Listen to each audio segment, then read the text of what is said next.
ये हिजाब का हिसाब आजकल इतना क्यों गड़बड़ाया हुआ है? ये सनातनियों को चुनौती है या सनातनी जानबूझ के परेशान करने की कोशिश कर रहे हैं?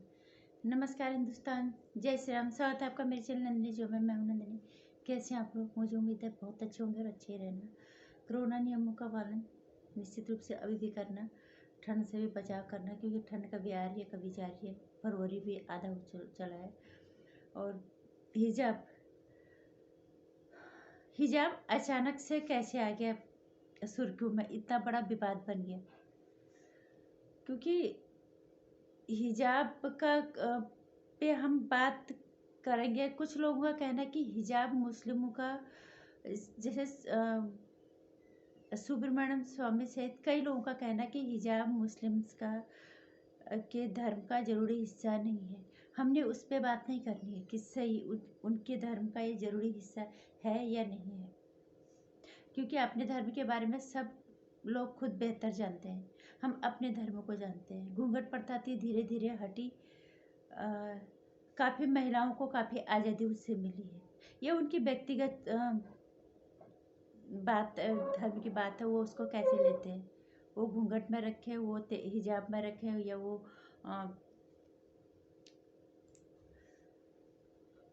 बुर्के के अंदर रखे। लेकिन बात यह है कि ये हिजाब अचानक बीच में कहाँ से आ पड़ा? क्या हिजाब, मैं पहले इस पे वीडियो बनाने वाली थी, क्या हिजाब पहले से था? पहले से स्कूल में पहन के जाते थे? क्या अचानक से हिंदू ने बीच में आके विवाद पैदा करने की कोशिश की? या हिजाब अचानक से विवाद में लाया गया गलत मानसिकता के तौर पे, सनातनियों के लिए चुनौती के तौर पे, देश में शांति पैदा करने के हिसाब से जिस हिजाब को अचानक से इस सुल्क में लाया गया? क्या लगता है आप लोगों को? जितना मुझे लग रहा है, मुझे समझ में आ रहा है, ये कोई भी समझेगा इस चीज़ को। पहले तो अचानक से बीच में आया है हिजाब।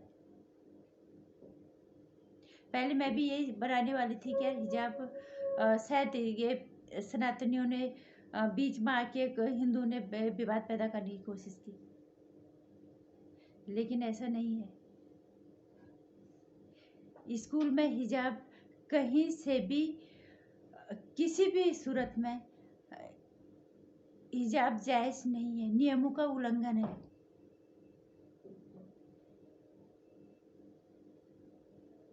और फिर मैं ये कहना चाहूँगी कि अब जब हिजाब को अचानक से विवाद में लाया गया है, तो ये सनातनियों के लिए चुनौती है। और ये फालतू का विवाद पैदा करके देश में अशांति पैदा करने की कोशिश की जा रही है। ये सनातनियों के सब्र का इम्तिहान है, या ये मैं कहूँ कि ये उस बुराई का अंत है जिस बुराई का अंत भगवान श्री राम ने किया था। सनातनी हमेशा शांत प्रिय रहा है। सनातनी हमेशा सहर्ष स्वीकारता है जो भी उसके शरण में आता है। सनातन ही है जो बुराई को अंत तक अपने चरणों में शरणागत होके माफ करने की क्षमता रखता है।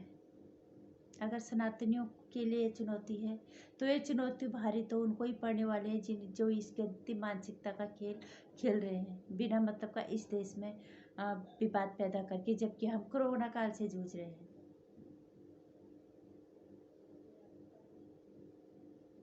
जबकि सबको पता है स्कूल में एक निश्चित ड्रेस कोड लागू होता है। वो ड्रेस कोड समानता का प्रतीक है। वो असमानता को मिटाता है।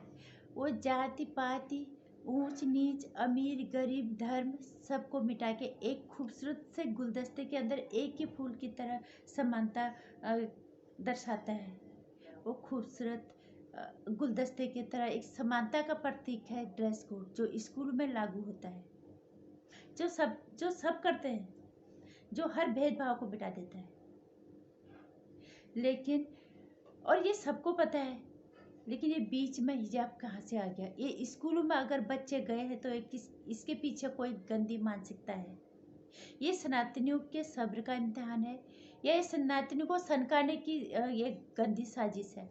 ये जो भी है, जिस भी दिमाग के ये लोग हैं, मैं औरों का तो मुझे नहीं पता, लेकिन मैं इस बात को कह सकती हूँ कि इसको समर्थन करने वाले प्रियंका गांधी जैसे, वाड्रा जैसे लोग हैं, इसको समर्थन करने वाले बड़े पत्रकार कहे जाने वाले एनडीटीवी के रवीश कुमार है, जबकि कम से कम जो अपने आप को निष्पक्ष पारदर्शी पत्रकारिता का पत्रकार होने का जो अपने आप को दावा करते हैं, उनको ये कहना चाहिए क्या तुम नफरत में इस हद तक अंधे हो चुके हो कि तुम्हें सही और गलत नहीं दिख रहा है। स्कूल में एक निश्चित ड्रेस कोड लागू होता है, वहां कोई आज कोई हिजाब पहन के जाएगा तो फिर कल कोई हिंदू लड़कियां घूंघट डाल के चले जाएंगी।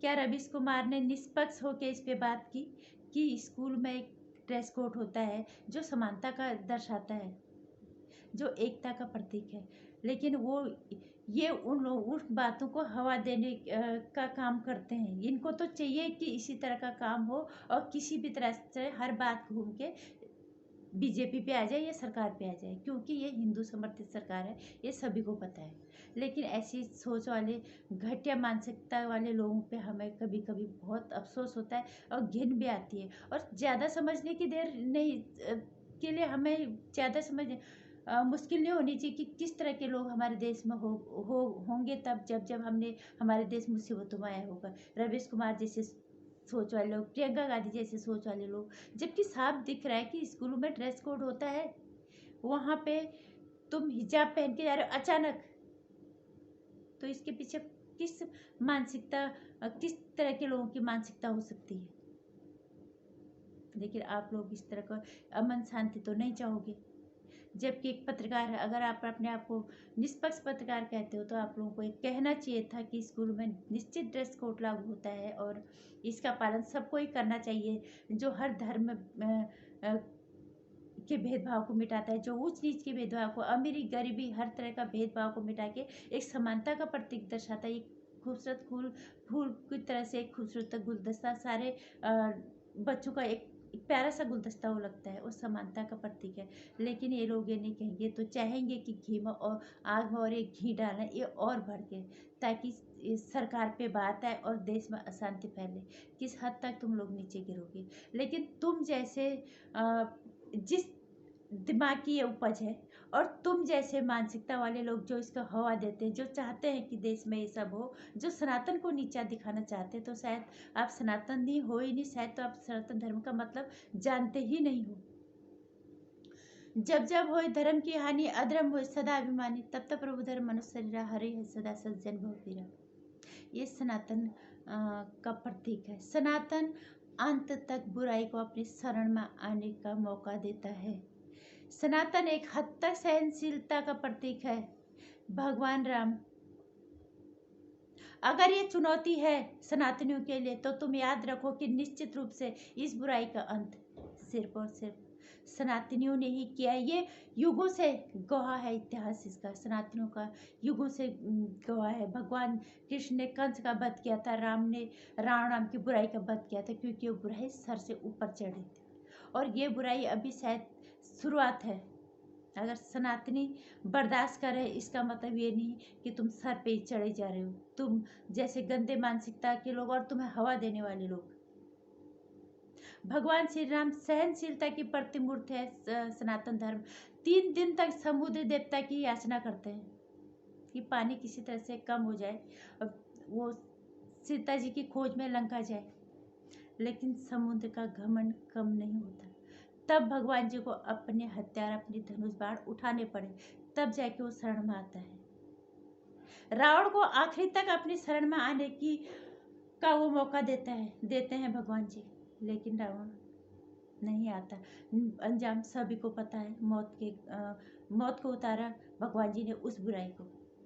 तो मैं यही कहना चाहूँगी कि अगर आप लोगों को लगता है कि ये चुनौती है सनातनियों के लिए, तो ये चुनौती उन लोगों समेत और जिन्होंने पैदा की है उन, और जो इस चुनौतियों को पीछे से हवा देने का काम करे, उनके समेत सभी को बहुत भारी पड़ने वाली है। क्योंकि सनातनी सब्र करता है, हथियार उठाता है तो इस बुराई को खत्म करके दम लेता है। इस चीज़ को तुम याद रखना, क्योंकि तपोभूमि ऋषि मुनियों की इस तपोभूमि में ऋषि मुनियों के इस तपोभूमि के अंदर तुम सनातनियों को चुनौती दे रही हो, जहाँ सनातनी शांत प्रिय ढंग से रहना चाहते हैं, लेकिन तुम जबरदस्ती विवाद अगर पैदा करोगे, अंजाम तुम्हें ही भुगतना पड़ेगा। अगर ये शुरुआत है, अभी सुधर जाओ। अगर बुराई के अंत वाली बात आएगी तो फिर सनातनी को सनकाने की कोशिश मत करना। सनातनी इस बुराई को खत्म करके ही दम लेंगे, ये बात तुम याद रख लेना,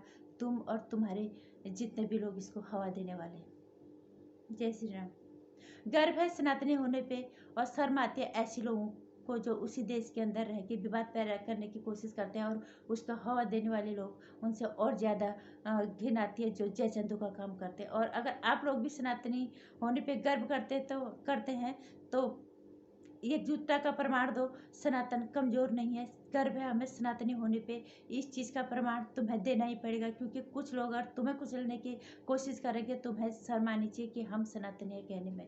और बाकी अगर मेरे विचार अच्छे लगते हैं तो लाइक कर देना, वीडियो को शेयर कर देगा, सब्सक्राइब कर देगा चैनल को, और साथ में जो घंटे आइकन है इसे प्रेस कर देना आने वाली वीडियोज़ की जानकारी। नमस्कार।